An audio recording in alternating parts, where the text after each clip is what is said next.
Viewers வணக்கம். நம்ம இன்னைக்கு கர்ட் ப்ரிப்பரேஷன், அதாவது தயிர் எப்படி செய்யுதுன்னு சொல்லிட்டு பார்க்கலாம். இது ஒரு 3 ஸ்டெப்ல செய்யலாம். அது வந்து எல்லாமே சிம்பிள் ப்ராசஸ் தான். ஃபர்ஸ்ட் என்னன்னா, இதுக்கு என்னென்ன பொருட்கள் தேவை அப்படின்னா, முதல்ல மில்க் தேவை. மில்க்ல தான் நம்ம வந்து தயிர் எடுக்க முடியும். அதுக்கு அப்புறம் நான் சொன்ன 3 ஸ்டெப் ப்ராசஸ். அதில் ஃபர்ஸ்ட் ஸ்டெப் என்னன்னா, லெமன் யூஸ் பண்ணியும் நம்ம செய்யலாம். அதுக்கடுத்து செகண்ட் ஸ்டெப்பு வினிகர் யூஸ் பண்ணியும் செய்யலாம். வினிகர் கடையிலேயே கிராசரி கடையில் விற்கும். வினிகர் வந்து யூஸ் பண்ணி செய்யலாம். தேர்டு வந்து தயிர் வந்து கொஞ்சமாக இருக்குது அப்படின்னா, தயிர் சுத்தமாக இல்லை, பட் 1 ஸ்பூன் தயிர் இருக்குன்னா, அந்த 1 ஸ்பூன் தயிரில் காய்ச்சின பால், ஆற வச்ச பாலை ஊற்றினா ஒரு 8 மணி நேரம் கழிச்சு நம்மளுக்கு ஃப்ரெஷ்ஷாக க்ரீம் தயிர் நமக்கு கிடைச்சிடும். ஓகேங்களா? இது 3 ஸ்டெப்பில் செய்யலாம். இப்போ நான் உங்களுக்கு சிம்பிளாக செஞ்சு காமிக்கிறேன். இங்கே பாருங்கள்.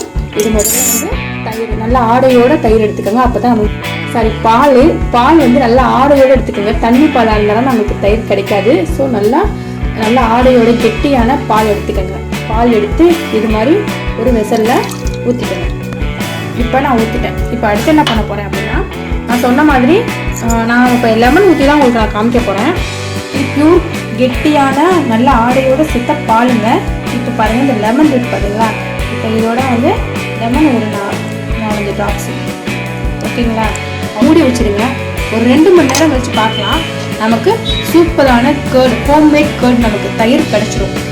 லெமன் ஊற்றுறதுக்கு பதிலாக நீங்கள் வினிகர் 1 டீஸ்பூன் கூட ஊற்றிக்கலாம். ஓகேங்களா? வினிகர் சேர்த்தாலும் அதே மாதிரி தான். எது நம்ம சேர்த்தாலும் ஒரு 2-3 மணி நேரம் கழிச்சு பார்த்தா நமக்கு தயிர் நமக்கு கிடச்சிடும். சப்போஸ் குவான்டிட்டி நிறையா அளவு அதிகமாக இருந்தால் நேரம் கொஞ்சம் ஜாஸ்தியாகும். இப்போ நான் 1 கப் தான் வச்சுருக்கேன். ஸோ நமக்கு 1 மணி நேரத்தில் நமக்கு தயிர் கிடச்சிடும். நம்ம 1 மணி நேரம் கழிச்சு பார்க்கலாம். ஃப்ரெண்ட்ஸ், இப்போ கரெக்டாக 2 மணி நேரம் ஆயிடுச்சு. நான் 2 ஹவர்ஸ் கழிச்சு நான் பார்க்குறேன். இப்போ ஓப்பன் பண்ணி பார்ப்போம். நமக்கு தயிர் ரெடி ஆகிடுச்சு. இங்கே பாருங்கள், எவ்வளோ கெட்டியாக நமக்கு தயிர் கிடச்சிருக்கு அப்படின்னு. Simple process. இந்த 3 ஸ்டெப் ப்ராசஸில் நீங்கள் ஏதாச்சும் ஒரு ஸ்டெப் யூஸ் பண்ணி நீங்கள் தயிர் தயாரிச்சிக்கலாம்.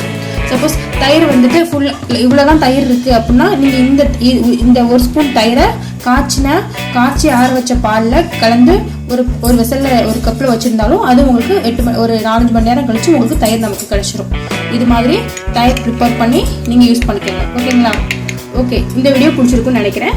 பிடிச்சிருந்துச்சுன்னா எங்கள் ஹோம்மேட் சேனல் சப்ஸ்கிரைப் பண்ணுங்கள். தேங்க்யூ.